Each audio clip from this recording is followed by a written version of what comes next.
Disclaimer, this video is for educational purposes only. We are not facilitating the sale of firearms.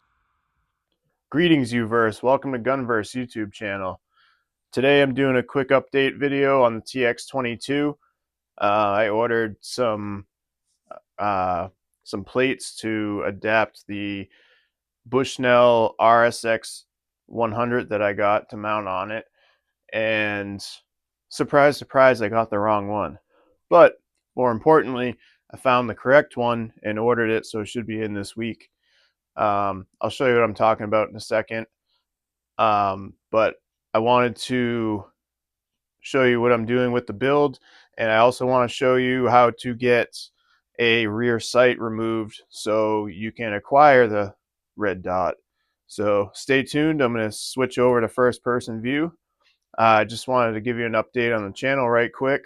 We are 7 subscriptions away from being monetized, so I really appreciate last week's, or about 10 days ago, we made a video and it got us about 85 subscribers.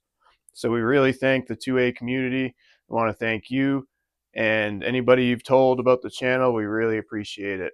So, in another video in the comments, somebody said that the Tokarev and the 357, they say that the guy was claiming that they're equal in power. So what we're going to do is we're going to test that out. I got the chronograph, and we're going to check the feet per second, and then we're going to do a clay test too to see if we can visibly see any differences in power. But that's next week's video, so stay tuned. I'm going to switch over to first person view and I'll give you an update on the TX22. Alright, so now that I'm switched over to first person view, I can show you what I'm talking about. So first of all, just to do a little recap, we took these CCI shot shells and see if we could run it through the FRT TX22. We were unsuccessful. However, we did have one of these break. Somebody in the comments mentions the ones that I don't know if you've ever seen a ram set, the little 22 shells that go in a ram set. The end is crimped, and somebody in the comments was saying that they do make CCI shot shells with that metal crimped end, which would be a lot better than this dinky little plastic cap they have over it. So like I said, we did have one crack and break when we were trying to chamber around, and all those little pebbles definitely, I'm not quite sure where they went, but that wasn't good. So in the future, if I can try to find the ones with the crimped end, I will.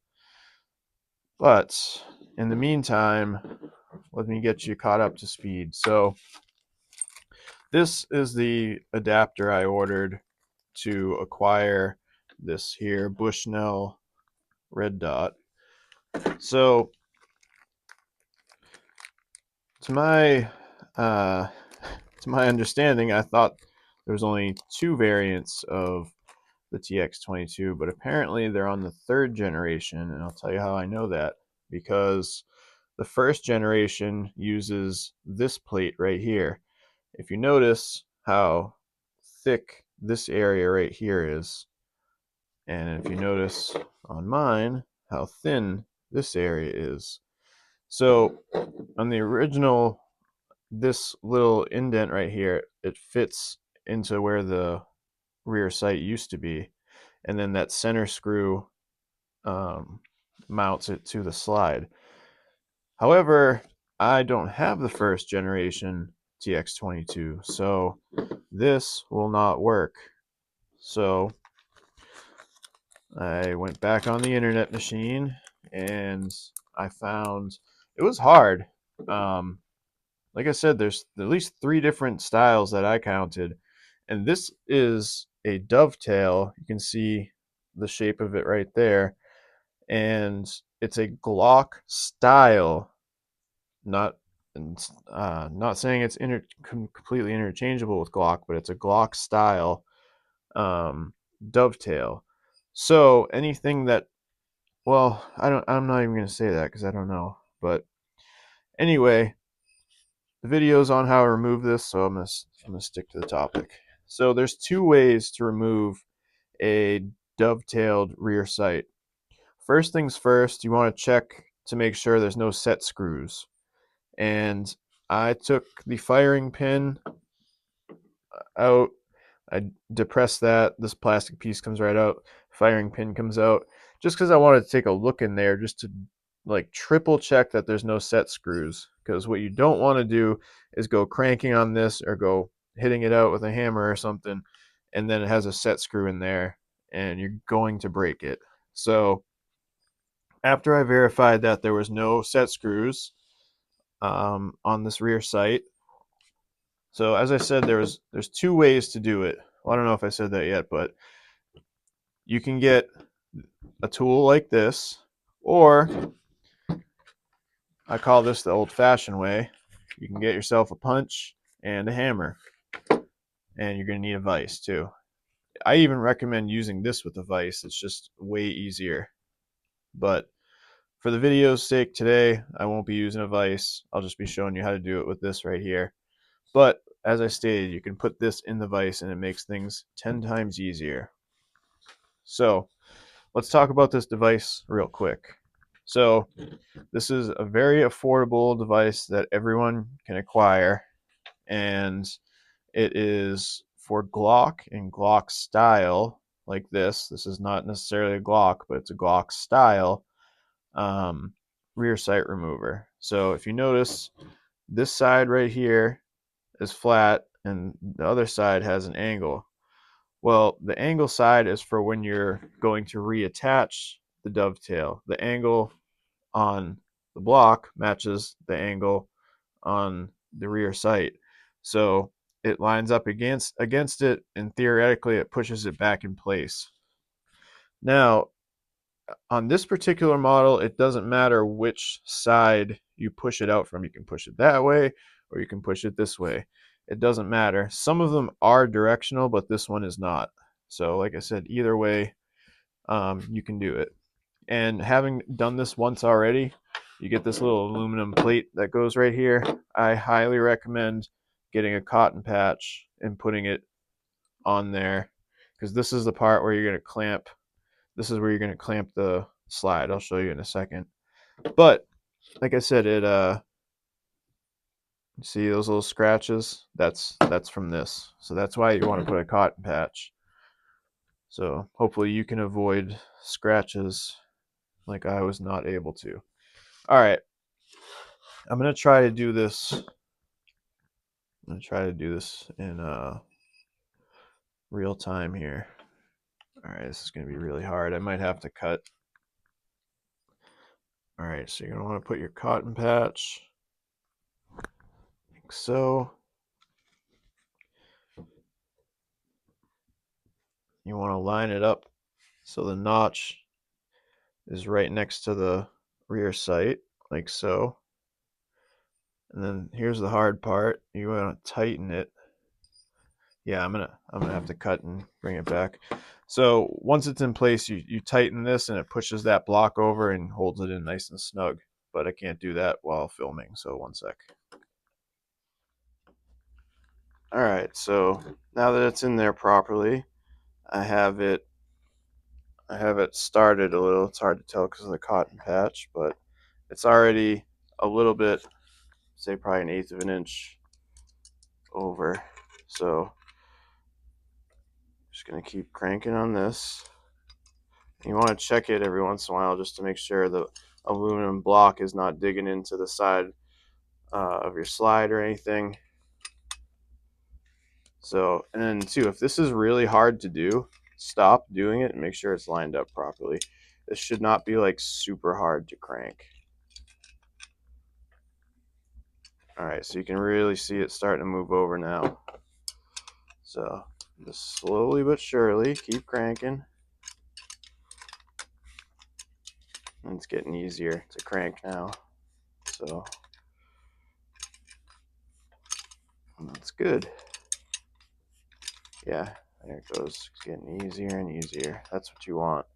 If it's getting harder, like I said, stop and recheck everything. Make sure the aluminum block is lined up properly. There's a lot of wiggle room in this thing.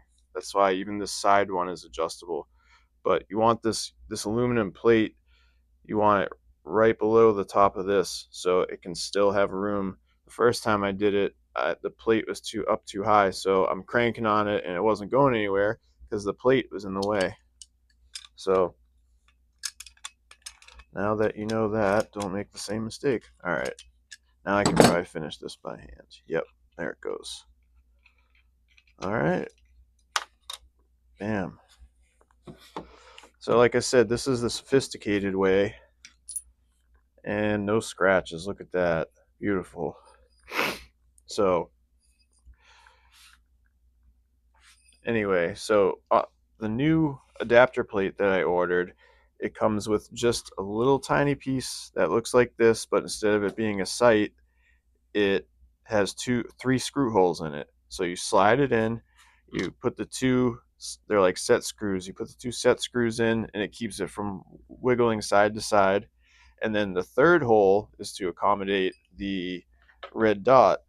So you don't have to get a whole new slide after all. Hopefully this works. I'm going to use blue Loctite, make sure they stay in there real nice, and I'll just have to check it often. But there's got to be another way without buying a whole another slide. So that's what I'm trying to do. I'm trying to mount the red dot on my TX22 without having, because I was going to get a competition kit, but I found out the competition kit doesn't work with the FRT.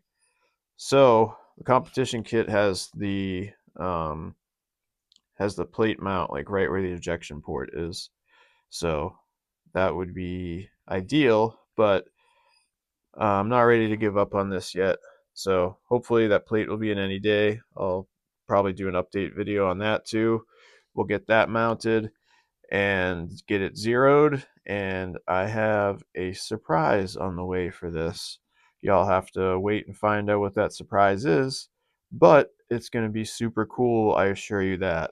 So stay tuned for the next update on this because it's going to be a big one. It might be 2 or 3 weeks because I don't know how long it's going to take to arrive, but um, it's going to be worth the wait, I promise. So all right, that concludes my tutorial on how to remove a dovetail rear sight on your TX22 or Glock style pistol. So, and then to put it on, you just do the same thing in reverse.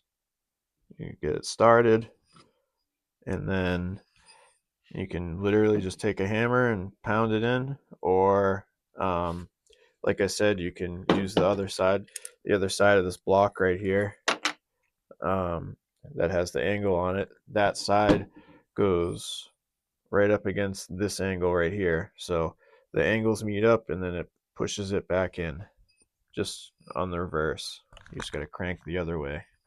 So anyway, thank you for watching. Hopefully this puts us over the 500 subscribers mark.